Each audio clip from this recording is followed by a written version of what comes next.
नमस्कार साथियों, मैं आनंद सिंह आपका द ग्लोबल मिनट में स्वागत करता हूं। साथियों, इस वक्त चीन और जापान में कुछ चल रहा है, कुछ बहुत बड़ा चल रहा है। चीन और जापान एक दूसरे से इतना नफरत करने लगे हैं कि चीन से जापान जाने वाले 5 लाख यात्रियों ने अपने टिकट कैंसिल कर दिए हैं, अपने फ़्लाइट की टिकट कैंसिल कर दिया है। और इस टिकट को कैंसिल करने के लिए चीन की गवर्नमेंट ने ही कहा है कि आप टिकट को कैंसिल करिए और आपको पूरा रिफ़ंड मिल जाएगा। मतलब इस कदर एक दूसरे से ये लोग नफ़रत करने लगे हैं।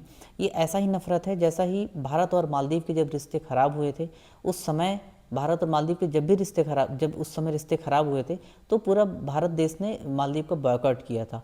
और वहाँ और मालदीव जाने से जितने भी यात्री हैं, जितने भी टूरिस्ट हैं, उन्होंने फ़्लाइट की टिकट कैंसिल की थी, वहाँ के वैकेशन कैंसिल किए थे, जिससे मालदीव की जो पूरी अर्थव्यवस्था है वो गिर गई थी। क्योंकि आपको भी पता है कि मालदीव की जो अर्थव्यवस्था है वो किस पर डिपेंड है, टूरिज़्म पर डिपेंड है। तो और जापान की जो भी अर्थव्यवस्था वो भी टूरिज़्म पे मोस्टली डिपेंड है।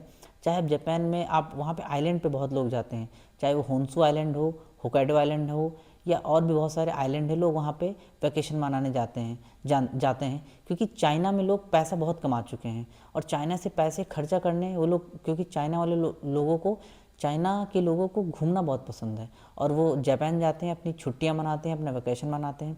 लेकिन अभी ऐसा हो गया है कि चाइना की गवर्नमेंट ने 5 लाख यात्रियों के टिकट का रिफ़ंड दे दिया है, फ़्लाइट के टिकट का रिफ़ंड दे दिया है, लोगों ने खुशी खुशी रिफ़ंड करा लिया है। अब ये हुआ क्यों है कि एक साथ 5 लाख यात्रियों को टिकट कैंसिल करने की नौबत आ जाए।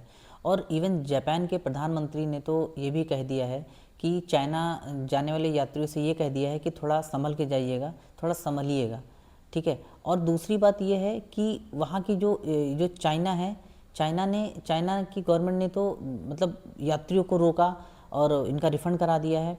और जो जापान के प्रधानमंत्री हैं, उन्होंने अपने पार्लियामेंट में एक बयान देते हुए ये कहा, वहाँ पे भी नई प्रधानमंत्री एक चुनी गई हैं, एक महिला प्रधानमंत्री हैं, तो उन्होंने बयान में ये कहा कि हमें जो हमारी न्यूक्लियर बॉम्ब की नीति है उसमें हमें बदलाव करना चाहिए, हमें अपनी नीति में सुधार करना चाहिए।